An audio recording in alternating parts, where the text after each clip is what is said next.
غیر مسلموں نے دیکھا کہ اگر اسلام کے اندر اذان کی اتنی اہمیت ہوتی تو سارے ماننے والے تو مسجد جاتے، تو مسجد تو جاتے ہیں تو 4-5 جاتے ہیں، اور 4-5 کے لیے اذان دینے کی مائک سے کوئی ضرورت نہیں ہے کہ ہمارے مسلمانوں کے 95% لوگ داڑھی نہیں رکھتے،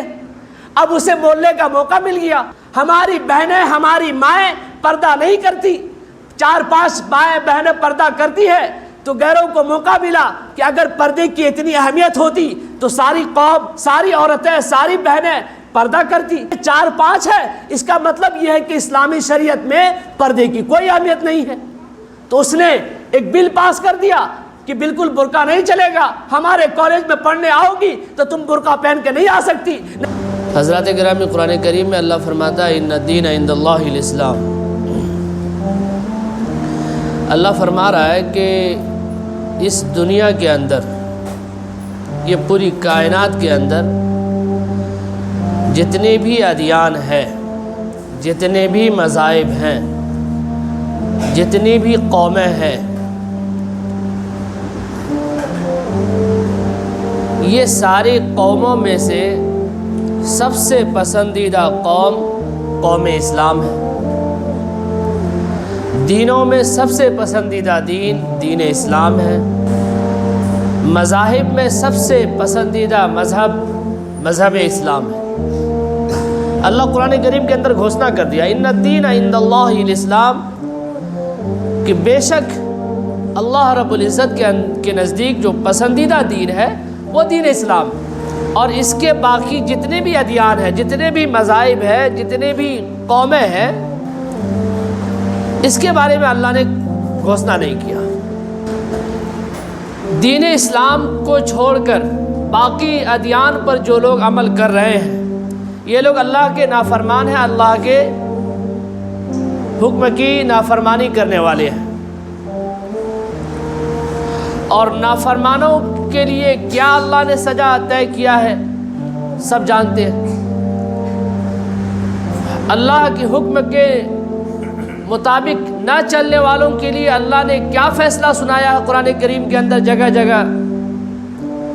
آپ سب جانتے ہیں۔ اللہ نے فرما دیا کہ جو بندہ میری عبادت کر کے آئے گا، میری اتباع کر کے آئے گا، اور میرے رسول جناب محمد رسول اللہ صلی اللہ علیہ وسلم کی پیروی کر کے آئے گا، وہ دنیا کے اندر بھی کامیاب ہوگا اور آخرت کے اندر بھی وہ کامیاب ہوگا، جنت اس کا ٹھکانہ ہوگا۔ اسی کے برعکس، اسی کے اپوزٹ جو ہے، جو لوگ اس کے برخلاف ہیں، اس کے خلاف ہیں، وہ لوگوں کے لیے جہنم ٹھکانہ ہوگا، اس کو جہنم کے اندر پھینک دیا جائے گا۔ جہنم کی داغتی ہوئی آگ جو ہے اس کا استقبال کرے گی۔ اور جو لوگ اللہ کے حکم کے مطابق، جناب محمد رسول اللہ صلی اللہ علیہ وسلم کے سیرت کے مطابق، ان کی تعلیمات کے مطابق جو لوگ زندگی گزاریں گے، اللہ انہیں یہاں بھی کامیاب کریں گے، اور اللہ جو ہے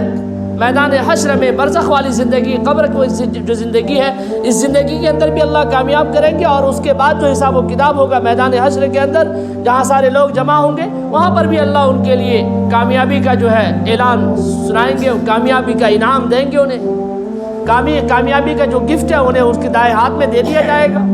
اور اسے یہ پیغام سنا دیا جائے گا آپ جنت کے اندر چلے جائیں، جہاں ہر طرح کے آرام ہوں گے، کوئی پریشانیاں نہیں ہوں گی، کوئی دقتیں نہیں ہوں گی، کوئی مصیبتوں کا سامنا نہیں کرنا پڑے گا، آرام دہ تکیہ ہوگا، آرام دہ بستر ہوگا، اور دل میں جو چاہے خواہش ہوگی اللہ اس خواہش کو پوری کرے گا۔ جو لوگ دنیا کے اندر شراب پیتے ہیں تو ان کے لیے کیا اللہ نے قرآن کریم کے اندر ارشاد فرمایا سب جانتے ہیں، اور جو لوگ اس دنیا کو ایک قید والی زندگی سمجھ کر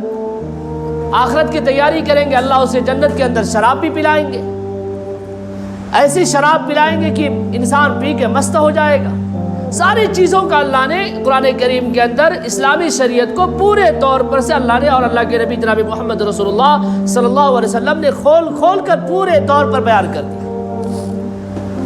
حضرات گرامی، میں یہ عنوان اور یہ قرآن کریم کی آیت جو پڑھا، میں اس وجہ سے پڑھا کہ آج ہمارے نوجوان، آج کے ہمارے مسلمان، جس دین کو اللہ نے، جس دین کے بارے میں اللہ نے خوشخبری سنائی، جس دین کے بارے میں اللہ نے پیغام سنایا، جس دین کے بارے میں اللہ نے یہ دلیل دے دیا کہ ان الدین عند اللہ الاسلام، کہ جو دین اسلام پر عمل کر رہے ہیں، جو دین اسلام پر چل رہے ہیں، وہی لوگ کامیاب ہیں۔ تو ہم لوگ تو خوش نصیب ہے کہ اللہ نے ہمیں دین اسلام کی دولت سے نوازا ہے، یہ بڑی خوش نصیبی کی بات ہے۔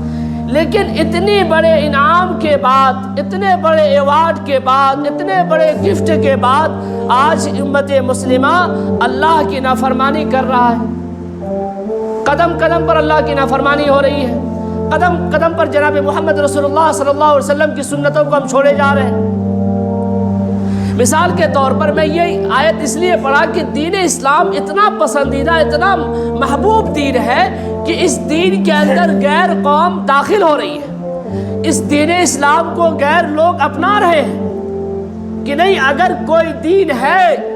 کوئی مذہب ہے جس مذہب میں ساری چیزوں کی اللہ نے، اللہ کے رسول نے ساری چیزوں کو بیان کر دیا، جس مذہب میں عورتوں کے بھی عزت ہے، جس مذہب میں غریب مسکینوں کا بھی عزت ہے، جس مذہب میں یتیموں کے اوپر کیسی ہماری شفقت ہونی چاہیے، کیسے ہمیں پیش آنا چاہیے، جس مذہب میں یہ چیز کو بھی بیان کیا گیا، جس مذہب میں بڑوں سے کیسے بات کی جائے، جس مذہب کے اندر چھوٹوں سے کیسے بات کی جائے، جس مذہب کے اندر ماں باپ کے ساتھ کیسے پیش آنا چاہیے، یہ مذہب وہ مذہب ہے جس کے اندر ساری چیزوں کو بیان کیا گیا کہ ماں باپ کے ساتھ اچھا برتاؤ کرو، والدین کے ساتھ اچھا برتاؤ کرو، ماں کے پیروں کے نیچے جنت ہے، باپ جنت کے دروازے کا چابی ہے، دونوں کی خدمت کرو، اگر دونوں راضی ہے تو اللہ راضی ہوگا، تمہاری عبادتیں قبول ہوں گے، تمہارے حج قبول ہوں گے، تمہارے زکوٰۃ اور تمہارے صدقات و خیرات قبول کیے جائیں گے۔ اگر تم ماں باپ کو نافرمان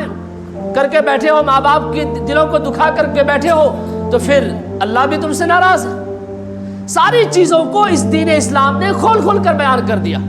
اور پھر آخر میں اللہ نے اس جناب محمد رسول اللہ صلی اللہ علیہ وسلم آخری نبی پر یہ آیت مکمل کر دی، الیوم اکملت لکم دینکم واتممت علیکم نعمتی ورضیت لکم الاسلام دینا، کہ دین کو پورے طور پر مکمل کر دیا گیا۔ اب دین کے اندر کوئی نئی چیز بھی نہیں آئے گی، اور کوئی ایسا عمل بھی نہیں کیا جائے گا کہ جس کا حکم نے اللہ کے نبی نے نہیں کیا ہو اور ہم اس کو کر رہے ہیں۔ اگر اس طرح سے ہم کریں گے تو اس کا ثواب نہیں ملے گا، بلکہ ہم گناہ کے مستحق ہوں گے، کیونکہ دین کے اندر نئی چیزوں کا پیدا کرنا یہ ایک بدعت ہے۔ اور اللہ کے نبی جناب محمد رسول اللہ صلی اللہ علیہ وسلم نے ارشاد فرمایا، کل بدعت ضلالہ، کہ ہر بدعت گمراہی ہے، وکل ضلالۃ فی النار، کہ اور ہر گمراہی انسان کو جہنم کے اندر لے کے جاتی۔ تو آج جو مسلمانوں کا جو طبقہ ہے بدعت بھی کر رہے ہیں، نئی نئی چیزیں اپنی زندگی کے اندر پیدا کر لیا، اس دین اسلام کے اندر پیدا کر دیا، اور اس دین اسلام کو اس سے بدنامی بھی ہو رہی ہے۔ تو میں یہ کہہ رہا تھا کہ دین اسلام اتنا پسندیدہ دین ہے، اتنا محبوب دین ہے کہ غیر اس کے اندر آ رہے ہیں۔ لیکن آج جو مسلمان دین کے اندر داخل ہیں، پہلے سے جو مسلمان پہلے سے اسلام میں داخل ہیں، جو لوگ پہلے سے اسلام کے ماننے والے ہیں، آج وہی قوم، وہی مسلمان، وہی اسلام کے ماننے والے اسلام کی دھجیاں اڑا رہے ہیں، اسلام کو بدنام کر رہے ہیں۔ مثال کے طور پر یوں سمجھ لیجئے کہ آج کا نوجوان غیروں کے میلوں کے اندر پورا خوشی خوشی کے ساتھ جاتا ہے، اور پوری کی پوری رات میلوں کے اندر وہ ڈانس کرتا ہے، ناچ گانا باجا ساری چیزوں کے اندر جو ہے وہ اپنی پوری رات کو گزارتا ہے، اور وہ یہ کر کے اپنے آپ کو خوش نصیب سمجھتا ہے، وہ یہ کر کے وہ یہ سوچتا ہے کہ میں بہت اچھا کام کر کے آیا ہوں، پوری کی پوری رات جو ہے میلے کے اندر میں تھا۔ میرے بھائیوں، یہاں پہ ایک غور کرنے کی بات ہے، ایک سوچنے کا مقام ہے کہ یہ دین اسلام جس میں ہم داخل ہیں، جس کو ہم مانتے ہیں، جس کو ہم نے ایکسیپٹ کیا ہے،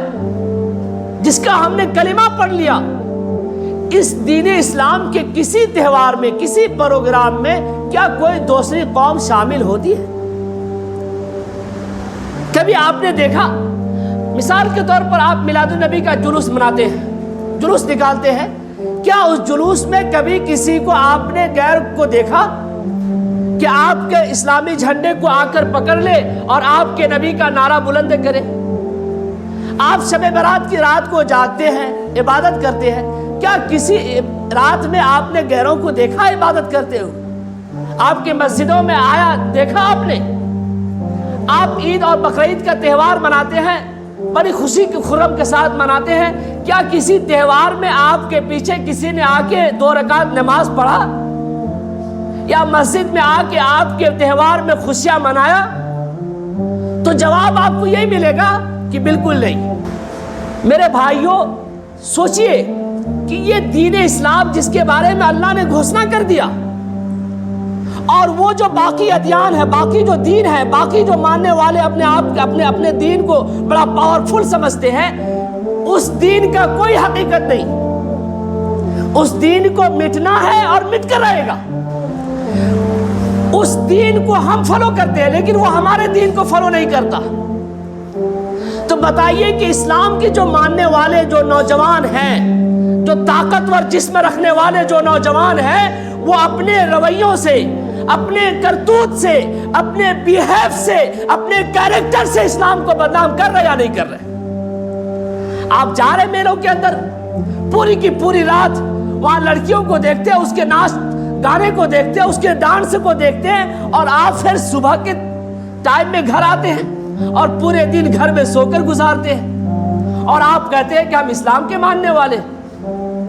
آپ کے اس رویے سے، آپ کے اس عمل سے اسلام بدنام ہو رہا ہے۔ خدا را، میں نے کئی مرتبہ کہا کہ اگر تم اسلام کو طاقت نہیں پہنچا سکتے تو خدا کی قسم تم اسلام کو بدنام بھی مت کرو، کیونکہ دیکھو میدان حشر جب قائم ہوگا تو تم جو عمل کر رہے ہو، تم جو اللہ کی نافرمانی کر رہے ہو، اس کے بارے میں تو اللہ حساب کرے گا، لیکن اگر تم نے اسلام دین کو بدنام کیا، خدا کی قسم تم کو اس کے بارے میں بھی جواب دینا پڑے گا۔ تم نماز نہیں پڑھ رہے ہو، مت پڑھو، وہ تمہارا معاملہ ہے۔ نماز نہیں پڑھو گے، کیا اللہ اس کے اوپر عذاب دے گا؟ تم جانتے ہو۔ نماز نہ پڑھتے ہو، تم مت پڑھو، گھر کے اندر رہو، تمہارا معاملہ ہے۔ تم دنیا حاصل کرو، تم دنیا کی دولتوں کو کماؤ، یہ تمہارا معاملہ ہے، لیکن ایسا عمل بھی نہ کرو کہ جو نماز پڑھنے والے لوگ ہیں اس کو تم بدنام کرو۔ جیسے ادھر نماز ہو رہی ہے، اب ادھر تم پان کے اوپر پہاڑ میں ڈی جے بجا کے ڈانس کر رہے ہو، اذانیں ہو رہی ہے، تم اذان کی عزت نہیں کر رہے ہو، اس کی قدر نہیں کر رہے ہو، تو غیر قوم جو اذان پر آوازیں اٹھا رہی ہے اس کا تو ریزن ہم ہی بنے کہ فجر کی اذان ہوتی ہے، مسلمانوں کے اکثر و بیشتر نوجوان، اکثر و بیشتر کے سارے نوجوان سوئے رہتے ہیں، تو غیر مسلموں نے دیکھا کہ اگر اسلام کے اندر اذان کی اتنی اہمیت ہوتی تو سارے ماننے والے تو مسجد جاتے، تو مسجد جو جاتے ہیں تو 4-5 جاتے ہیں، اور 4-5 کے لیے اذان دینے کی مائک سے کوئی ضرورت نہیں ہے، تو بدنام کس نے کیا اسلام کو؟ تم چہرے پہ داڑھی نہیں رکھتے ہو، داڑھی رکھنا اسلامی شریعت کے اندر سنت مؤکدہ ہے، اور اگر کوئی داڑھی نہیں رکھتا ہے، داڑھی کٹاتا تو یہ حرام والا عمل کر رہا ہے، تو تم جو نہیں رکھ رہے ہو تو اسلام کو کیا تم بدنام نہیں کر رہے ہو؟ تمہارے اس عمل سے اسلام بدنام نہیں ہو رہا۔ آج کوئی نوجوان اگر کسی آرمی کے اس میں جائے یا کسی دوسرے پوسٹ پر جائے تو وہاں پر یہ نیم ہوتا ہے کہ تم اپنے داڑھی کو کٹا کر آؤ، اور ہمیں کٹوانا پڑتا ہے۔ تو آپ نے کبھی سوچا کہ یہ نیم ہمارے لیے کیوں ہے؟ اس کا ریزن ہم ہے کہ ہمارے مسلمانوں کے 95% لوگ داڑھی نہیں رکھتے۔ اب اسے بولنے کا موقع مل گیا، اسے حملہ کرنے کا موقع مل گیا۔ ہماری بہنیں، ہماری مائیں پردہ نہیں کرتی، 4-5 مائیں بہنیں پردہ کرتی ہے، تو غیروں کو موقع ملا کہ اگر پردے کی اتنی اہمیت ہوتی تو ساری قوم، ساری عورتیں، ساری بہنیں پردہ کرتی، ساری بہنیں نقاب کے اندر ہوتی۔ یہ 4-5 ہے، اس کا مطلب یہ ہے کہ اسلامی شریعت میں پردے کی کوئی اہمیت نہیں ہے۔ تو اس نے ایک بل پاس کر دیا کہ بالکل برقع نہیں چلے گا، ہمارے کالج میں پڑھنے آؤ گی تو تم برقع پہن کے نہیں آ سکتی، نقاب پہن کے نہیں آ سکتی۔ تو اسلامی شریعت کو ہم بدنام کر رہے ہیں۔ اور یہ بات سن لیجئے کان کھول کے کہ اسلامی شریعت کو آپ جو بدنام کر رہے ہیں، اس کا سوال جواب ہوگا آپ سے، ہم سے پوچھ تاچھ کیا جائے گا۔ اس اسلامی شریعت کو پانے کے لیے یہودیوں نے اپنی جان دی ہے، غیروں نے اپنی جان دیا ہے۔ ایک واقعہ آپ کو سناتا ہوں کہ یہودی کا ایک بچہ، اس یہودی شخص کے پاس ایک بچہ، ایک بیٹا، جناب محمد رسول اللہ صلی اللہ علیہ وسلم سے ان کا آمنا سامنا ہوا، انہوں نے دیکھ لیا ان کو، اس یہودی کے بچے نے، اس کے بیٹے نے اسلامی شریعت کو اس نے دیکھ لیا کہ اسلام اتنا پسندیدہ مذہب، اسلام اتنا اچھا مذہب، اس کا پیغام دینے والا اتنا اچھا شخص، یہ اسلام مذہبی قابل قبول مذہب ہو سکتا ہے، اس کے باقی جتنے بھی ادیان ہیں سارے کے سارے ایسے ہی ہیں۔ جناب محمد رسول اللہ صلی اللہ علیہ وسلم کے حسن کو دیکھ کر، ان کی سیرت کو دیکھ کر، ان کے اخلاق کو دیکھ کر ایک یہودی بچہ پورے طور پر ان کا دیوانہ ہو جاتا ہے، عاشق رسول ہو جاتا ہے، غلام مصطفیٰ کا سودا کر لیتا ہے۔ حضرات گرامی، وہ یہودی کا بچہ اللہ کے نبی کو دیکھنے کے لیے گھر سے بہانے کر کے مدینہ آتا، کبھی چھپ کے دیکھ لیتا، پھر چلا جاتا، اس کو تسلی ملتی۔ کبھی بکری چرانے کے بہانے آتا، اللہ کے نبی کو دیکھ لیتا، پھر چلا جاتا، اس کو تسلی ملتی، اس کو سکون ملتا۔ غور سے سنیے گا اس واقعے کو۔ اتفاق سے ایک مرتبہ ایسا ہوا کچھ دنوں کے بعد کہ اللہ کے نبی سے ان کی ملاقات نہیں، انہوں نے اللہ کے نبی کو دیکھا نہیں۔ جب نہیں دیکھا تو اب اس کو جو ہے بے چینی سی ہونے لگی، اس کی بے چینی سی کیفیت ہونے لگی۔ اب وہ پریشان ہے، گھبرا رہا ہے، اپنے بستر کو بستر علالت بنا لیا، بستر پہ روتا، اتنا روتا راتوں کے اندر کہ ماں باپ پریشان تھے، اور وہ رو رہا تھا اس وجہ کہ اللہ کے نبی سے ان کی دیدار نہیں ہو رہی تھی، اللہ کے نبی کا دیدار نہیں ہو رہا تھا۔ روتے روتے اس یہودی کے بچے نے اپنی حالت کو اس طرح سے بنا لیا کہ وہ بیمار ہو گیا، وہ بیمار ہو گیا۔ اب اس کے ماں باپ پریشان ہوئے کہ اچانک یہ بیماری کیسی ہے۔ بڑے بڑے فزیشین کو بلایا گیا، بڑے بڑے اطباء کو بلایا گیا، بڑے بڑے حکیموں کو بلایا گیا، بڑے بڑے عقل مند داناؤں کو بلایا گیا، اور اس بچے کے علاج کے لیے سارے لوگوں نے کوشش کی۔ کسی ڈاکٹر کو، کسی اطباء کو، کسی حکیموں کو سمجھ میں نہیں آیا کہ اس کی بیماری ہے کیا۔ سارے لوگوں نے دیکھنے کے بعد یہ جواب دے دیا کہ اب یہ دنیا میں نہیں بچے گا، اب یہ 2-3 دن کا مہمان ہے، یہ دنیا چھوڑ کے جانا چاہتا ہے، اب یہ دنیا چھوڑنا چاہتا ہے۔ تو آخری وقت اب یوں اس کی سانس نکلے گی، تو کسی طرح سے ہمت کر کے اس نے اپنے ابو کو بلایا، آواز دیا، تو جیسے اس کے زبان سے آواز نکلی ابو، تو اکلوتا بیٹا، ایک ہی اولاد، کتنی محبت ہوگی۔ اس کے والد محترم دوڑے دوڑے جو ہے اپنے بچے کے پاس آئے، اس نے کہا ہاں بیٹا بولو کیا بات ہے، کیا پریشانی ہے۔ اس نے کہا کہ آپ مجھ سے ایک وعدہ کیجئے،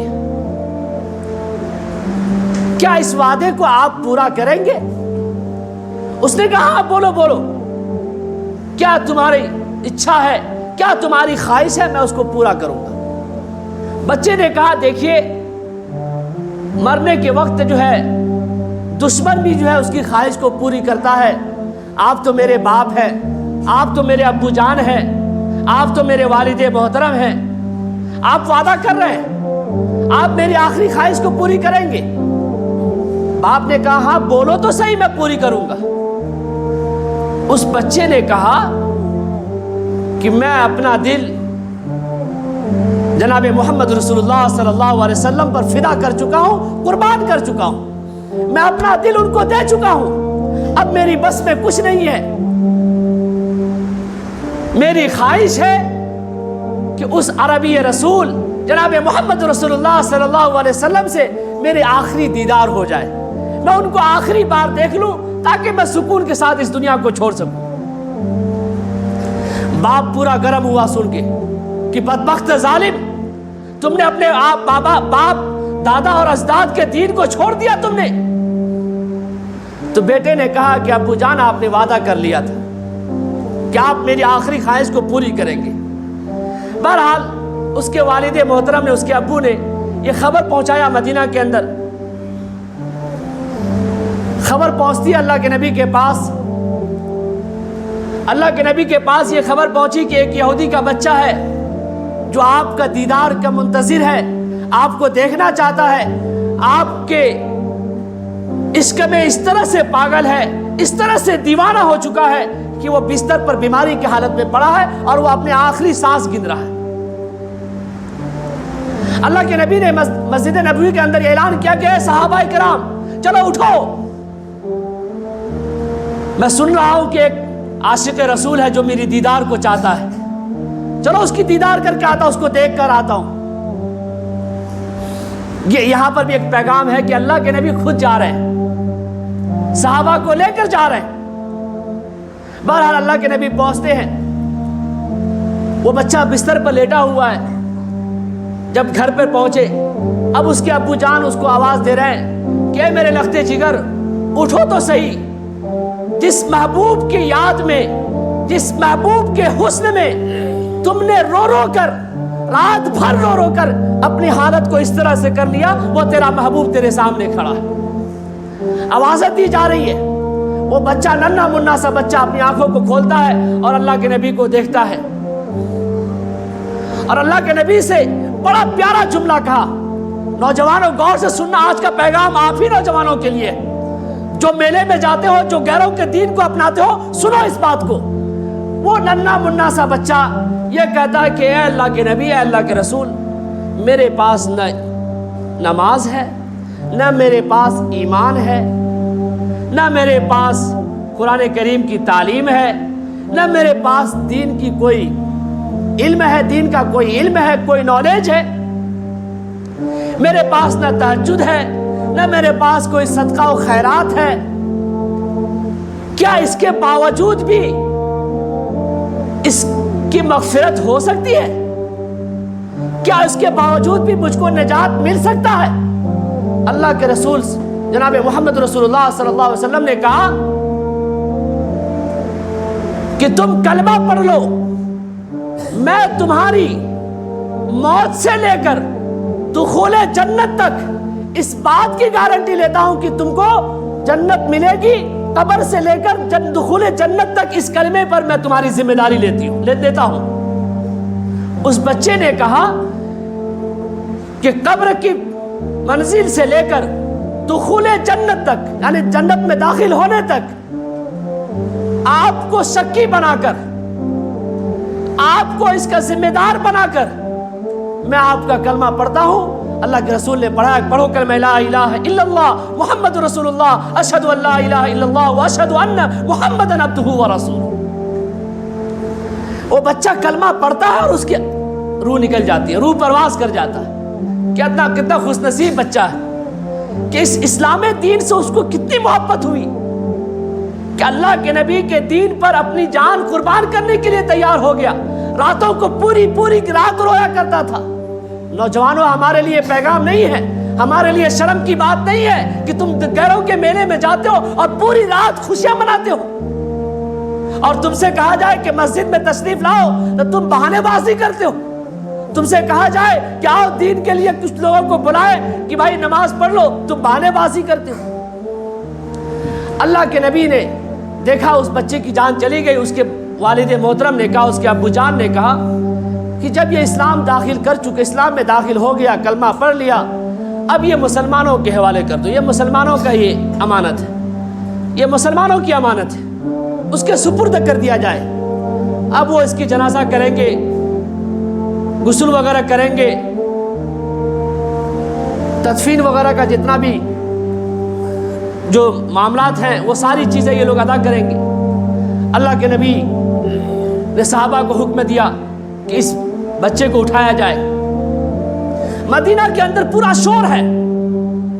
کہ وہ بچہ خوش نصیب بچہ کون سا یہودی بچہ ہے جو اللہ کے نبی کو دیکھ کر، اللہ کے نبی کو حسن کو دیکھ کر اپنی حالت کو اس طرح سے بنا لیا کہ سانس جانے والی تھی، اور اللہ کے نبی آخری دیدار کیے اور اسلام میں داخل ہوا اور اس کی روح چلی گئی۔ سارے لوگ دیکھنے کے لیے پریشان ہیں۔ صحابہ کرام اس کو لے کر آتے ہیں، اس کا غسل وغیرہ ہوتا ہے، اس کو کفن پہنایا جاتا ہے اور مدینہ کی گلیوں میں اس کو گھمایا جاتا ہے۔ پورے لوگ اس کو دیکھنے کے لیے بھیڑ لگا دیتے ہیں۔ اس میت کو رکھا جاتا اور اس کے چہرے مبارک سے یوں کپڑا ہٹاتے ہیں تو دیکھا کہ اس بچے کے چہرے سے ایک نور پھٹا نکلا اور پورے آسمان میں پھیل گیا. کیا نصیب ہے اس بچے کی. نور نکلتا ہے، اس طرح سے کرنیں باہر ہوتی ہے، اس طرح کی روشنی باہر ہوئی کہ پورے آسمان میں پھیل گیا. پھر اللہ کے نبی اس کو قبر کے پاس لے کر گئے، خود قبر میں اترتے ہیں، اس بچے کو اتارتے ہیں. اور صحابہ کرام نے دیکھا کہ جب اللہ کے نبی قبر کے اندر تشریف لے کر گئے تو اللہ کے نبی پنجوں کے بل چل رہے ہیں، پیروں کے بل نہیں، پنجوں کے بل. صحابہ کرام نے یہ ماجرا کو دیکھ کر پریشان ہو گئے کہ یہ ماجرا کیا، یہ کیفیت کیا، کبھی اس سے پہلے کبھی ایسا نہیں ہوا. یہ واقعہ پوری کر دوں، بات ختم کرتا ہوں. اللہ کے نبی قبر کے اندر کافی دیر تک رہے. جب اللہ کے نبی باہر نکلتے ہیں تو صحابہ کرام نے پوچھا کہ اللہ کے نبی، میں نے دیکھا آپ قبر کے اندر پنجوں کے بل چل رہے تھے، اس کا ماجرا کیا ہے، اس کی کیا علامت ہے؟ اللہ کے نبی نے فرمایا کہ اس بچے کی جو ہے ضمانت میں نے لیا ہے قبر سے لے کر دخول جنت تک کا. تو اس اعلان کو سن کر، اس پیغام کو سن کر حوریں ان کو دیکھنے کے لیے آئی تھی، فرشتے ان کو دیکھنے کے لیے آئے تھے، اور اتنے تعداد میں فرشتے اترے کہ جگہ نہیں تھی کہ میں پیر کہاں رکھوں، اس لیے میں پنجوں کے بل چل رہا تھا. کیا خوش نصیب بچہ ہے کہ جو دین اسلام کو اپنایا تو اتنا بڑا مقام اس کو مل گیا کہ فرشتے آ رہے، حوریں آ رہی ان کو برائے دینے کے لیے. حضرات گرامی، اللہ کے نبی کافی دیر ہونے کی وجہ سے اس کے چہرے سے ایک پسینے کا جو پانی جو ہے اس بچے کے ماتھے پر گرا. اللہ کے نبی نے کہا کہ یہ پسینہ جب تک یہ بچہ جنت کے اندر نہ چلا جائے گا، یہ بچے کے اوپر جو یہ پسینہ گرا ہے، یہ پسینہ مشک کی طرح سے بھاگتا ہوا رہے گا اور یہ قبر بھاگتی ہوئی رہے گی. حضرات گرامی، یہ پیغام میں نے آپ کو اس لیے سنایا کہ آپ دین اسلام میں داخل ہو کر دین اسلام کو چھوڑ کر غیروں کے عمل کو کر رہے ہیں، اور وہ بچہ، یہودی بچہ، اللہ کے نبی کے حسن کو دیکھ کر دین اسلام کو اپناتا ہے. تو اللہ کے نبی نے اس کے لیے پیغام سنایا، اس کی جنت تک، دخول جنت تک کی ضمانت لے لیا، گارنٹی لے لیا. تو یہ دخول جنت کی جو ضمانت ہے سارے مسلمانوں کے لیے، جو اللہ کے حکم کو مان کر چلے گا، اللہ کے رسول کی سیرت کو مان کر چلے گا، ان کے پیغامات پر عمل کرے گا، ان کی سنتوں پر عمل کرے گا، سارے لوگوں کے لیے عمل ہے، سارے لوگوں کے لیے پیغام ہے کہ سارے لوگ جنت کے اندر جائیں گے، سارے لوگوں کو اللہ کے نبی جنت میں لے کر جائیں گے. اس لیے حضرات گرامی، نوجوانوں، ہٹھے کٹھے جسم والوں، میلے میں نہ جاؤ، غیروں کے عمل کو نہ کرو، بلکہ اپنے اس دین اسلام سے محبت کرو. تم دین اسلام کو بدنام نہ کرو. اللہ ہم سب کو عمل کی توفیق عطا فرمائے. آمین. وآخر دعوانا الحمدللہ رب العالمین.